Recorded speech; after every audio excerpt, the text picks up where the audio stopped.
हाय। पापा मीटियोर के आज के वीडियो में हम बात करेंगे 2G एथेनॉल की और कैसे गवर्नमेंट सब्सिडी देने के बावजूद 2G एथेनॉल इंडिया को बिलियंस ऑफ डॉलर्स बचा सकता है।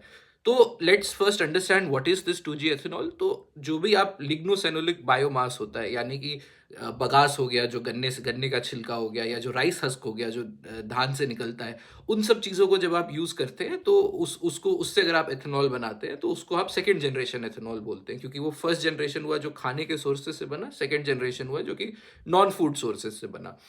अब हम एक बार क्यों ये ज़रूरी है, पहले इसके लिए हमें समझना पड़ेगा एयर पोल्यूशन। इंडिया में एयर पोल्यूशन एक बहुत बड़ी प्रॉब्लम है। Around 1.7 million deaths every year होती है एयर पोल्यूशन की वजह से। और गवर्नमेंट को, मतलब हेल्थ सिस्टम को, $12 बिलियन का ये एक कॉस्ट होता है पहले। अब तो शायद $15 बिलियन तक ये कॉस्ट पहुंच गया होगा, जो जिसमें से ज़्यादातर पैसा गवर्नमेंट ऑफ इंडिया को पब्लिक हेल्थ इंफ्रास्ट्रक्चर की वजह से उठाना पड़ता है। और इसमें अगर आप स्टबल बर्निंग, जिससे हमें $30 बिलियन का और लॉस होता है, उसको भी जोड़ लें तो रफली काफी बड़ा एक लॉस का आंकड़ा आपको मिल जाता है, जिसमें से $7 से $9 billion directly health linked cost है। So ये $7 to $9 बिलियन यहाँ बहुत इंपॉर्टेंट अमाउंट है, जिसको हमें याद रखना पड़ेगा। गवर्नमेंट 1.5% ऑफ अपना जो जीडीपी है वो हेल्थ पे खर्च करती है, और अगर 17 से 20% सारी डेथ्स एयर पोल्यूशन की वजह से हो रही है, तो आप समझ लीजिए गवर्नमेंट 5 से 7.5 बिलियन डॉलर, $7.5 बिलियन हर साल एयर पोल्यूशन पे हेल्थ इंफ्रास्ट्रक्चर के थ्रू खर्च करती है। ये बहुत बहुत बड़ी एक एक एक फिगर है जिसको आपको याद रखना पड़ेगा। उसके बाद अगर हम देखें पीएम जीवन क्या है। पीएम जीवन एक स्कीम है, प्रधानमंत्री जीवन योजना, जिसमें 12 बड़े सेकेंड जनरेशन एथेनॉल प्लांट्स और 10 छोटे सेकेंड जनरेशन एथेनॉल प्लांट्स को लगाने के लिए गवर्नमेंट ने लगभग $235 मिलियन की सब्सिडी 2018 से 2024 के पीरियड में दी। अब इस स्कीम को 2024 से 2029 तक एक्सटेंड कर दिया गया है। तो मैं अगर मानूं कि ये फंडिंग एक्सटेंड होगी तो ओवर 10 साल $470 मिलियन की ये फंडिंग पीएम जीवन के थ्रू दी जा रही है ऑयल कंपनीज को, या और एथेनॉल प्रोड्यूसर्स को, नॉट जस्ट ऑयल कंपनीज। यानी कि हम माने कि $47 मिलियन पर ईयर गवर्नमेंट दे रही है सेकेंड जनरेशन एथेनॉल को बनाने के लिए प्रेजेंटली, एज एज इसको भी एक तरह से सब्सिडी मानेंगे। अब इसमें अगर हम देखें कि 12 जो प्लांट है वो 438 मिलियन लीटर्स ऑफ एथेनॉल, अगर अपनी कैपेसिटी पे चले तो 438 मिलियन लीटर्स ऑफ एथेनॉल हर साल बना सकते हैं। 1.25 मिलियन टन्स ऑफ स्टबल जो उनकी कैपेसिटी है उसको यूज करके, जो कि रफली 5 से 6% इंडिया का टोटल स्टबल है। सारा नहीं वो हटाएगा, सिर्फ 5 से 6% इन 12 प्लांट से हट सकता है। पर अब पेच यहाँ पे जो आता है वो इट्स वेरी सिंपल, कि जो सेकेंड जनरेशन एथेनॉल है वो बहुत महंगा है। उसको अगर आप प्लांट को, अगर आप 120 रुपये में भी अगर आप उसको ब्रेक इवन करें तो भी 60-62 रुपये में आप फर्स्ट जनरेशन एथेनॉल खरीदते हैं, 120 रुपये में आप कहाँ से सेकेंड जनरेशन एथेनॉल खरीदेंगे? वो पैसा कहाँ से आएगा? ये क्वेश्चन बार बार उठता है। तो इसी क्वेश्चन को हम एड्रेस करने की कोशिश कर रहे हैं हेल्थ इंफ्रास्ट्रक्चर के कॉस्ट से इसको जोड़ के। तो अगर अगर आप देखें कि 120 रुपये यानी रफली $1.44 का प्रोड्यूस होगा सेकेंड जनरेशन एथेनॉल, और फर्स्ट जनरेशन 0.7 से $0.78 में आपको मिलता है। To make it competitive government को रफली ₹60 का एक वायबिलिटी गैप फंडिंग करना पड़ेगा।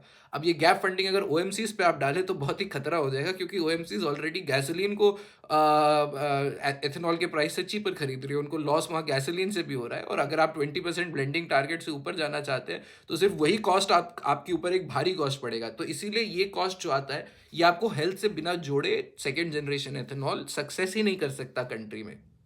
नंबर्स पे आते हैं, सीधा सीधा नंबर्स की बात करते हैं कि कितना बचता है।